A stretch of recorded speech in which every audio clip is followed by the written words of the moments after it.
Learning Arabic can be a transcendent experience, and once you get going with the Arabic language, you will soon bump into a new version of yourself who feels more connected to the world around you, and there might be some emotion involved too. But what is all the hype about? Is Arabic really worth the effort? Well, I found 11 compelling reasons why you should learn Arabic. Ready for this?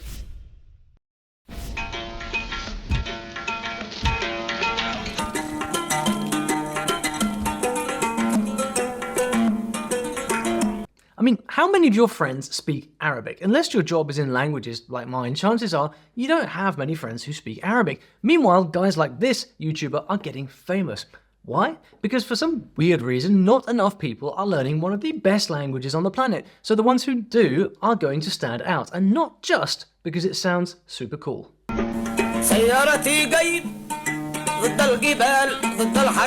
Honestly, if you had the audacity to take on a complex language like Arabic, you're gonna get some respect. People will take note. It's an impressive thing to say that you can do.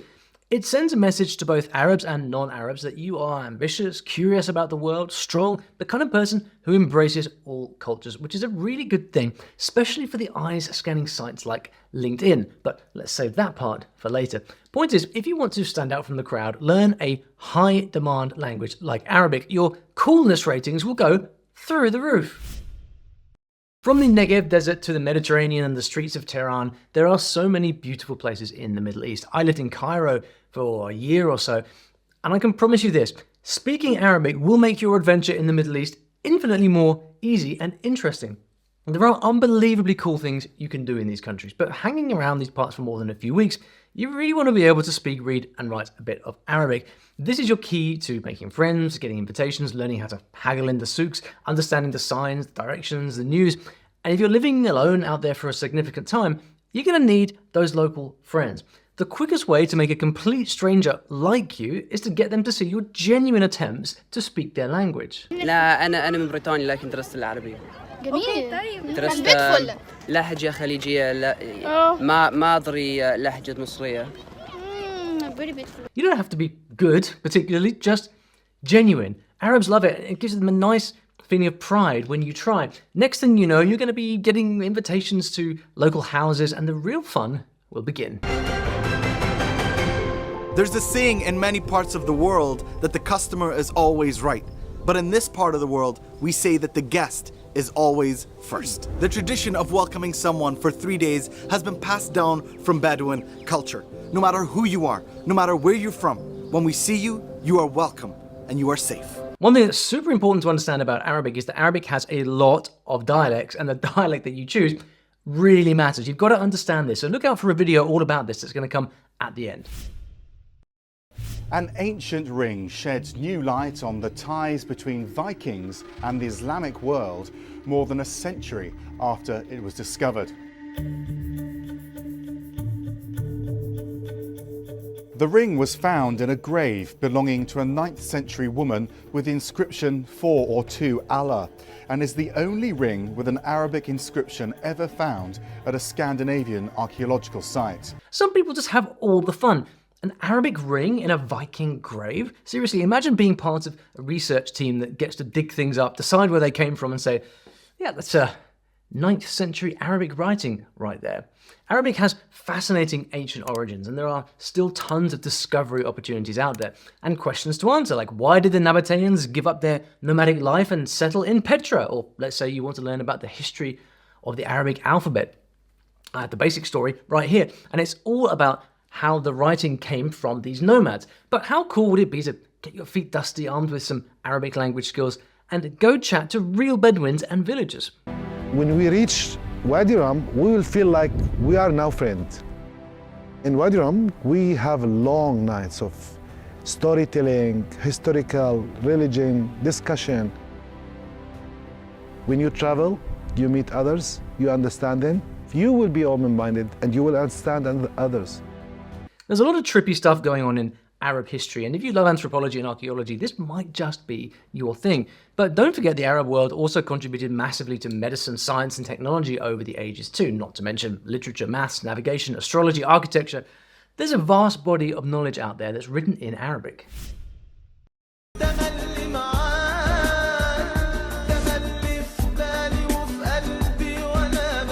Traditional Arabic singing is mesmerizing, but singing this way is not easy. Not that I've tried. But you can tell. They sing in microtones to get that incredible sound. Basically, you sing notes between notes. It's a technique that uses a set of pitches called jeans, and a series of jeans make maqam. Arabs believe that each maqam evokes a specific emotion: pride, power, vitality, longing, sadness. It is a musician's dream. If you love singing and you'd love to try singing like Arabs do, you're going to need some lessons. مثل الفراش الحامي عن نور عن نور. But first, you'll want to understand what your teacher's saying, of course, and the lyrics, well, they are an awesome reason to learn Arabic, if you ask me. Now all you need is some lessons on an oud, so you can do this.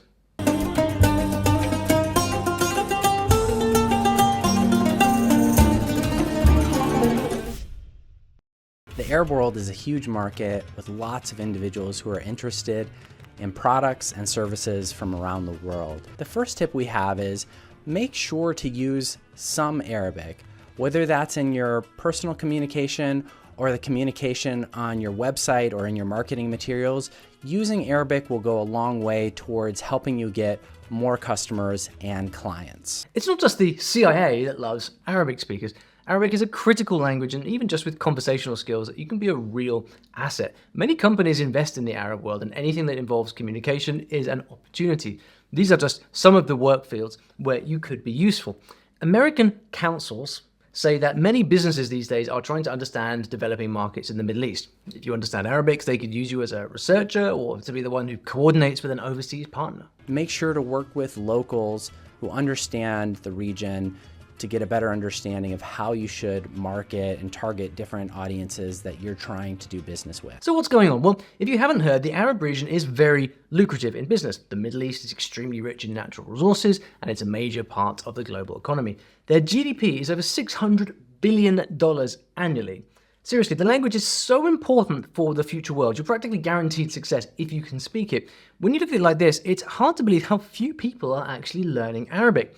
Bear in mind that these jobs usually require a decent level of cultural understanding too. You can't separate language and culture despite the protestations of many people. So there's your excuse to visit the Middle East.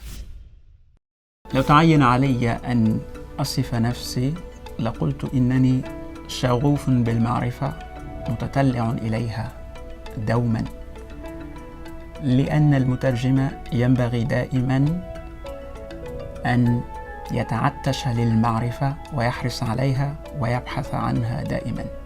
While we are on the work thing, you might like this one. According to conversations I've been watching online, the most common job for bilinguals is Arabic translator or interpreter, especially if you understand the Gulf or Egyptian dialects. If you spent significant time in a Middle Eastern country, all the better. The Middle East needs quality dialogue and translation. So here's an idea. You can work for a translation agency, but why not start your own thing? Maybe start off as a proofreader and work up to translator. Also, if you have a degree in certain fields like these, you might get swooped up by a government agency for your amazing language and technical skill combo. Maybe you'll become an elite translator or work in the foreign service and see the world. Who knows?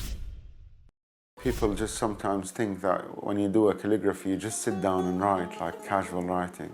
And it's the exact opposite from that. It's actually a long process to create a letter of calligraphy. There is no denying it. The Arabic script is just beautiful. It's stunning. If you love handwriting and playing around with different kinds of lettering like cool calligraphy, I'm sure you've noticed this before. But if you think it's too hard, well, think again. The script itself is pretty easy to learn. First off, there are only 28 letters, which is just a couple more than English. Second, there are only a few basic strokes just repeated in different ways. Third, what's this?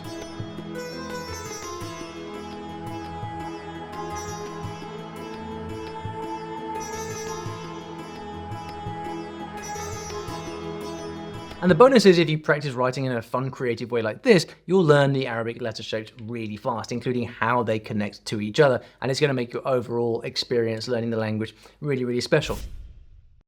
بعد أكثر من 40 عاماً كنت خائفاً جداً على والدي عند رحيلها أثناء تلك الصدمة التي تلقتها دبي. There is something so magical about Arabic literature. Seriously, the artistry in an Arabic novel is something people talk about. In fact, reading is so important in the Arab world, they even have regional reading competitions.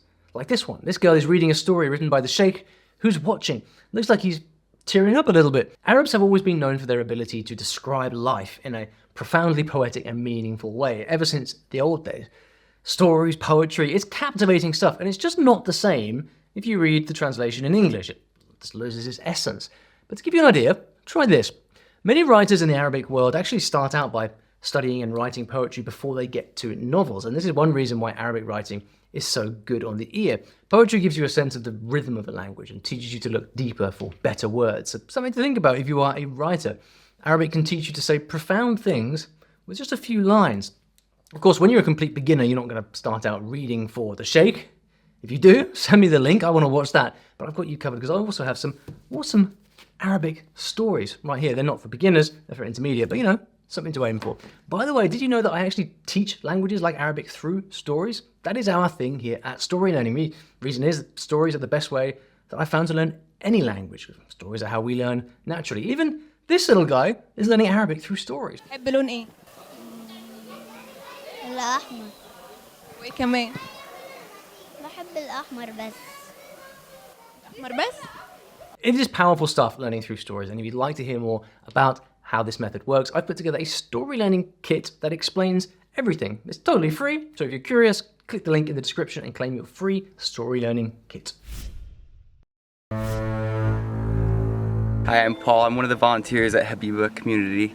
It's been an incredible experience here, learning so much about desert agriculture and the importance of community. We've learned how to, work together, live together, and just have this transfer of knowledge and share life together. If you have the time and the means, one very rewarding experience is volunteering. There are many programs in the Middle East and the options depend on which country you go to, but you can help out in schools, work with animals, help save coral reefs, even do humanitarian aid work.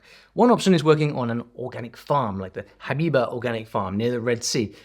These guys work with Bedouins to share sustainable development techniques, and there's lots of experimental stuff going on to help preserve the Nuweiba Desert ecosystem. The site says, this is an opportunity for you to work with the Bedouins side by side, for you to learn to see the world through their eyes and to give them a chance to do the same thing with you. It could be really fun to learn how to grow things in the desert, right? And eating like desert fruit.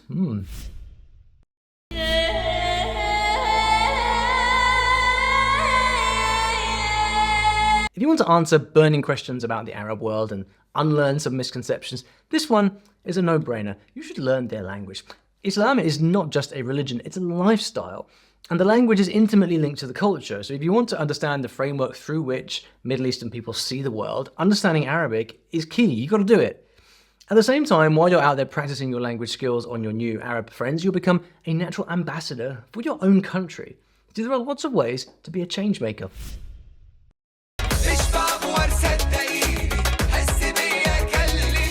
Arabs are in a league of their own when it comes to romance. Their language describes 14 whole stages of falling in love, from a fleeting notion to complete insanity. Know that phrase?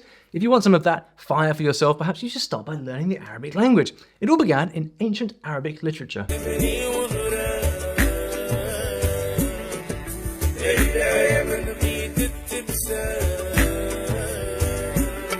We had Romeo and Juliet, but a long time in Arabia, there was the tragic story of Layla and Majnun. It was love at first sight, of course, has to be, but they were forbidden to be together, of course. So he disappeared into the wilderness to live a miserable life of solitude among the wild animals. Moral of the story? Better to fall in love with a language. And a very good place to start is this video that I chose especially for you.